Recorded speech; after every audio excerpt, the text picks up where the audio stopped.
ஸ்ரீ குருப்பியோ நமக. திருச்சிற்றம்பலம், தில்லையம்பலம். இந்த பித்ருதோஷம், முன்னோர்கள் சாபம், இதை பற்றியெல்லாம் நிறைய கேள்வி கேட்குறாங்க. இது ரொம்ப சிம்பிள். ஒரு ஜோதிடம் என்பது நமக்கு ஒரு கண்ணாடி, நமக்கு ஒரு ஃபேமிலி கைடு மாதிரி. நம்ம தாத்தா பாட்டன், அம்மா வகை, அப்பா வகை உள்ளவங்களாம் எப்படி சிறப்பாக வாழ்ந்துருக்கிறாங்க அப்படிங்கிறத ஒருத்தர் ஜாதகத்தை எடுத்த உடனே தெளிவாக சொல்லலாம்.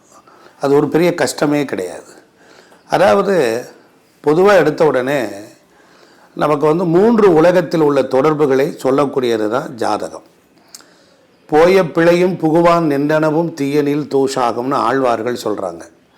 ராமாயணம், மகாபாரதம், ஆழ்வார்கள் இவங்க எல்லாருக்கும் ஜோதிடம் நல்லா தெரியும். ஜோதிடம் அதை பார்த்த உடனே நமக்கு ஒரு இன்ட்யூஷன் பவர் கொடுக்கும். எப்போ ஒரு ஜோசியர் ஒரு கட்டத்தை பார்த்த உடனே அதற்கப்புறம் அவருக்கு வரக்கூடிய உள்ளுணர்வின் வாயிலாக அவர் வாயிலிருந்து வெளிப்படுகின்ற வார்த்தை இருக்க பாருங்க, அது அமிர்த பொக்கிஷம். பித்ருதோஷம், முன்னோர்கள் சாபத்தை சொல்லிட்டு எதையாவது சொல்கிறீங்களேன்னு கேளுங்க. எல்லாமே வேகமாக ஷார்ட்டாக கேட்டு என்ன செய்ய போகிறீங்க? உங்கள் ஆயில் மாத்திரம் நீடிக்கணும், பேங்க் பேலன்ஸ் மாத்திரம் நீடிச்சிருக்கணும். ஒரு ஜாதகத்தில் 1 இடம் ஜாதகர், 5ஆம் இடம் என்பது அவங்களுடைய பூர்வ புண்ணியம். அதில் ராகு, சனி, அதுக்கப்புறம் சூரியன், இந்த கிரகங்கள்லாம் இருந்தால் என்னாகும்? உறவுகளை பிரித்து வேறு பக்கம் தள்ளும். இந்த 3 கிரகங்களும் பிரித்தல் வேலையை செய்யும். புத்திர ஸ்தானம் சரியில்லை அப்படின்னா, பிறக்க போகிற பிள்ளை சரியில்லை அப்படிங்கிறத தெரிஞ்சிருச்சுன்னா, அந்த புத்திரஸ்தானத்தினால் வந்த தோஷம், ஏன் என் பிள்ளை இப்படி இருக்கான், என் பிள்ளை ஏன் சாமி படிக்க மாட்டேங்கிறான், ஏன் இப்போ சாமி நிறைய பெண்கள் விஷயத்தில் கெட்ட பழக்கங்களுக்கு நான் ஆளாகிறான்னா, உங்கள் தாத்தன் பண்ணவன் பாட்டன் பண்ண அந்த குறைகள் அது அப்படியே பிரிண்ட் ஆகுது. ஒரு ஜாதகத்தில் நாம் பரிகாரம்லாம் பண்ணுறோம், தோஷம், அந்த தோஷம் இந்த தோஷம் போகிறோம். போனதுக்கப்புறம் ஒரு நாள் நம்ம ஜாதகத்தில் பிரசன்னம் போட்டு பார்த்து இப்போ இருக்கக்கூடிய கிரகங்கள் பிறந்த கால கிரகங்களுக்கு விட மாறி இருக்கான்னு பார்க்கணும். மாறி இருந்தால் தோஷம் போயிருச்சுன்னு அர்த்தம். நீங்கள் நல்லா கவனிக்கணும். இந்த புத்திர தோஷம்னா என்னன்னு கேட்குறீங்களா? புத்தி என்ற நரகத்தில் இருந்து நம்மை மீட்கக்கூடியவர்கள் தான் புத்திரர்கள். இப்போ ஒரு அப்பா இருக்கார், அவர் இறந்துட்டார். அவர் சொர்க்கத்துக்கு போயிட்டாரா நரகத்துக்கு போயிட்டாரான்னு நமக்கு எப்படி தெரியும்? தெரியாது. ஆனால் ஜாதகத்தை பார்த்தா சொல்லிடலாம். ஒருவர் இறந்ததுக்கு அப்புறம் அவருடைய குடும்பத்தில் நல்ல வளர்ச்சி இருக்குது, பையன் நல்லா படிக்கிறான், வேலைக்கு போயிட்டான், உரிய காலத்தில் கல்யாணம் ஆகி குழந்தை பாக்கியங்கள்லாம் அமைச்சிட்டா, இறந்தவர்கள் சுகமடைந்து விட்டார்கள் என்றால்தான் அவர்களுடைய வாரிசுகள், புத்திரர்கள் சுகமாக அப்படியே லைஃப்பில் எல்லாம் பர்ஃபெக்ஷனாக கிடைக்கும். அதில் இடிக்கும் போது தான் நம்ம ஜோசியர்கிட்ட போகிறோம். சார் 36 வயசு ஆயிடுச்சு சார், என் பையனுக்கு என்ன கல்யாணமே ஆகலை சார், என்ன சார் ரொம்ப வேதனையாக இருக்குது, நான் என்னென்ன ஜோசியர் சொன்னாங்கன்னு எல்லாம் போயிட்டேன் சார். அங்கே போய் பார்த்தோம்னா அந்த வீட்டில் அகால மரணம் அடைஞ்ச ஆத்மாக்கள். அப்போ மாந்தி என்கிறத பார்க்கணும். மாந்தி என்கிறது ஒரு பிரேர சாபத்தை சொல்லக்கூடியது. பிரேர சாபம்னா என்ன ஒன்றும் புரியல அவங்களுக்கு. இறந்தவங்களுக்கு செய்ய வேண்டிய, இறப்பிற்கு செய்ய வேண்டிய கடமைகளை சரியாக செய்யாமல் விட்டுருப்பான்.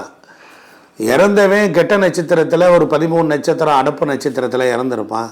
அவனுக்கு விளக்கு போட்டிருக்க மாட்டான். அவன் இங்கே உலகத்தை விட்டு போகிறதுக்குள்ளோரையும் சின்ன பின்னமாகி செதறி காயப்பட்டு வழிபட்டு தான் மேல் உலகம் போயிருப்பான். இறந்தவங்க பற்றிய கவலை இந்த உலகத்தில் வாழ்பவர்களுக்கு இல்லை. இறந்தவங்களுக்கு செய்ய வேண்டிய திரி தர்ப்பணங்கள் இதெல்லாம் என்னையே இந்த காலத்தில் எப்படின்னா வள்ளுவரே சொல்லியிருக்கார். திருவள்ளுவர் தான் நமக்கு ஒரு பேஸ். அவர் அழகாக சொல்கிறார், நீத்தார் பெருமக்கள் அவர்களுக்கு செய்ய வேண்டிய கடமையை சரியாக செய்யணும். இதனாலே இந்த புத்திர தோஷம், பித்ரு தோஷம்லாம் வருது. ஒரு தோஷம் நம்மளை என்ன செய்யும்? நமக்கு அனுபவிக்க வேண்டிய வாழ்க்கை முறையை கொடுக்காது. அடிக்கடி குடும்பத்தில் சண்டை வருது, அடிக்கடி உடம்புக்கு முடியாமல் போகுதல், அதுக்கப்புறம் மேலே அக்கம் பக்கம் நிம்மதி இல்லாத வாழ்க்கை. வீட்டில் லட்ச கட்டிக்கிட்டே கிடப்போம், சண்டை போட்டுக்கிட்டே இருப்போம். அதற்கப்புறம் எல்லாம் என் பையனும் படிச்சிருக்கான், அவனும் படிச்சிருக்கான், சாமி அவனுக்கு வேலை கிடைச்சிருச்சு, என் பிள்ளைக்கு வேலை கிடைக்கல அப்படின்னா என்ன செய்யணும்? இப்போ இந்த பித்ரு தோஷம், புத்திர தோஷத்தை நீக்கக்கூடிய வழி இருக்குது. நிறைய கஷ்டம், நிறைய குழப்பம், வேலை பார்க்குற இடத்துலையும் ப்ராப்ளம். அப்போ ஒரு மனிதன் ஓய்வாக, தளர்வாக, அழகாக, லட்சணமாக, நிம்மதியாக நிதானமாக அவனுக்கு கிடைக்க வேண்டியது எல்லாம் சுகமாக கிடைச்சிக்கிட்டு இருந்தால் தோஷம் இல்லைன்னு அர்த்தம். இவ்வளோதான். கிடைக்கலையா என்ன செய்ய போகிறீங்க? நல்ல ஒரு ஜோசியரை பாருங்கள், நல்ல பிரசன்னம் போடுறவரை பாருங்கள். அவர் போன உடனே ஜோதிடத்தில் தெரியாத விஷயத்தை பிரசன்னத்தில் சொல்லிடுவாங்க. அஷ்டமங்கல பிரசன்னம், தேவ பிரசன்னம் இப்படிலாம் இருக்குது. வந்த உடனே சொல்லுவார், ஓ உங்கள் வீட்டில் ஒருத்தர் இறந்துருப்பானையா அப்படின்னார். அவர் எப்படி சொல்ல முடியுது? ஜோசியர்கள் நம்ம போய் நோட்டை நீட்டுறதுக்கு முன்னால் நம்மளை பற்றி எல்லாம் சொல்கிறாங்க. அந்த மாதிரி உத்தமமான ஜோசியர்களை நீங்கள் பார்க்கணும். புரியுதுங்களா? பார்த்த உடனே நீங்கள் எதை கேட்டு போகிறீங்களோ அதை விட்டுட்டு இதை செய்யான்னு சொல்கிறான் பாருங்க, அவன் ஒரிஜினல் ஜோசியர். உன்னிடத்தில் ஜோதி அணையப் போகிறதா, இல்லை சஞ்சலப்பட்டுக்கிட்டு இருக்கியா, நீ யார், நீ எதற்காக வந்தாய், அதற்கு தடை எது என்பதை ரொம்ப நுட்பமாக ஆழமாக பொருள் பொதிந்து ஒரு தெய்வஜ்யம். நீங்கள் நினைக்கிறீங்க ஜோசியர்னா எல்லாம் என்னமோ ஒரு உட்காந்துக்கிட்டு 10 கடிச்சாட்டு சொல்கிறேன்னார். ஐயோ அப்படிலாம் இல்லை. இறைவனால் அனுப்பப்பட்ட தெய்வ தூதர்கள், அவர்கள் எல்லாரும் தேவர்கள். மனித குலத்தை தலைக்கச் செய்வதற்குரிய மாண்புமிகு மனித குல உத்தமர்கள். நீங்கள் அவங்கள்ட்ட அந்த ரெஸ்பெக்டோட, அந்த காலத்தில் பழங்கள்லாம் கொண்டு வருவான், வெத்தலை பாக்கு பூ பழங்கள்லாம் கொண்டு வருவான், தட்சணையெல்லாம் வச்சு தாங்க கேட்பான். ஒரு ஹோட்டலில் கூட போனீங்கன்னா சாப்பாடு டோக்கன் வாங்கிட்டீங்கன்னு சரியில் திருப்பி கொடுக்க மாட்டேன். அந்த ஜோதிடன் இருக்கா பாரு, உனக்கு வாழ்வில் ஒளியை ஏற்றுவதற்கு அவன் வாயிலிருந்து வார்த்தைகள் உனக்கு வந்து விழுகும். உன் குடும்பம் முன்னேறணும். நீங்கள் எத்தனை பேர் இந்த ஜோதிட கலை தெரியும்? 1000 கலைகள் 64 ஜோதிடம் ரொம்ப முக்கியம். இப்போ பித்திருக்கள் ஏன்னா நான் பாட்டை முப்பாட்டை ஒருத்தர் சொல்கிறான் வேக்கமா, யோ பாட்டை மப்பாட்டை 50 பேர் தப்பு தான் பண்ணுவான். குற்றங்களை தப்பு பண்ணட்டும், எப்படி பண்ணியிருப்பான், யாரை சீரழிச்சிருப்பான், அதனால் வரக்கூடிய ஓவனை என்ன, ஓம்பில் தானடா சீரழிறான். அப்போ அவனை காப்பாற்றி கரையேற்றணும்னா என்ன செய்யணும்? நெருப்பால் வந்தது நெருப்பில் தான் போக்க முடியும், நீரால் வந்தது நீரில் தான் போக்க முடியும், நிலத்தில் விழுந்த துன்பத்தை நிலத்தால் தான் துடைக்கும். அதனால தான் பஞ்சபூதம். பஞ்சபூதங்கள் தான் உடம்பு, அண்டம், பிண்டம், கோயில்கள், சித்தர்கள், மகான்கள் எல்லார்ட்டையும் கலந்து இருக்குது இந்த பரிகாரம். அதனால் இந்த பித்ரு தோஷம், முன்னோர்கள் சாபம் இல்லாத குடும்பம் இருக்காது.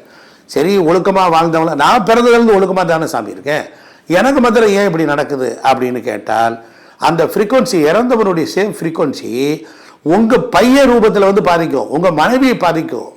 புரியுதுங்களா? எங்கள் குடும்பத்தில் எங்கள் அப்பாவுக்கு 6 பிள்ளைங்க, 7 8 பிள்ளைங்க, ஏன் அவங்களெல்லாம் பாதிக்கலை, என்னை மாத்திரம் ஏன் பாதிக்குது அப்படின்னு நீங்கள் கேட்குறீங்களா? உங்கள் கேள்வி நியாயம்தான். நீங்கள் இந்த ஊரில் 100 ஃப்ரெண்ட்ஸ், 100 பேர் இருக்கான், 1000 பேர் இருக்கான், ஏன் உங்களுக்கு மாத்திரம் இந்த ஊரில் 5 ஃப்ரெண்ட்ஸ் இருக்கான்? ஏன் பக்கத்தில் உள்ள ஃப்ரெண்டாக இல்லையா? ஏன் எங்கேயோ இருக்கான், அவனை மாத்திரம் என்னார்? இவைகள் எல்லாம் நம்முடைய வாழ்வில் ஃப்ரீக்வன்சி. அதனால் யாரிடத்தில் போனால் சரியாகும்னு தெரியும். இவங்கிட்ட போனால் இவன் சரி பண்ணிடுவான். இப்போ என்ன, நான் பசியால் பட்னியாக துடிக்கிறேன், என் நண்பர்கிட்ட போனால் சாப்பாடு கொடுப்பான், துணிமணி கொடுப்பான், என் கஷ்டத்தை போக்குவான் தானே வர்றான். அதுபோல் தான் இறந்தவர்கள், சொர்க்கத்திற்கு போகாதவர்கள், இல்லைனால் மரணம் கெட்ட வழியிலே சம்பவித்தவர்கள், அந்த ஆத்மாக்கெல்லாம் அலையிறனால உங்கள் வீடுகள் உங்களோட பின்தொடரும். இறந்து போனவர்களுடைய குழந்தைகள் அவர்கள் தாய் தந்தையரையும் தொற்றி கொண்டே இருக்கிறது. இதுதான் பித்ரு தோஷம், இதுதான் முன்னோர்கள் சாபம். நம்மளோட வாழ்ந்தவன் இறந்துட்டான், அவன் முன்னோர்கள். அவர்களை நாம் இறப்பிற்கு பிறகு மேல் உலகத்திற்கு சரியான முறையில் அவர்களை அழைச்சிட்டு போகிறதுக்கு இந்த பித்ரு தோஷம், முன்னோர் சாபம் தீர்க்கக்கூடிய வழிபாடு உண்டு. முதல் பொறுத்தளவில் அது எப்படி பண்ணணும், என்ன மாதிரி செய்யணும் என்பதை இன்னொரு வீடியோவில் நான் ரொம்ப தெளிவாக தர்றேன். அதுவரை உங்களிடமிருந்து விடைபெறுகிறேன். உங்கள் அன்பர். நன்றி, வணக்கம். திருச்சிற்றம்பலம்.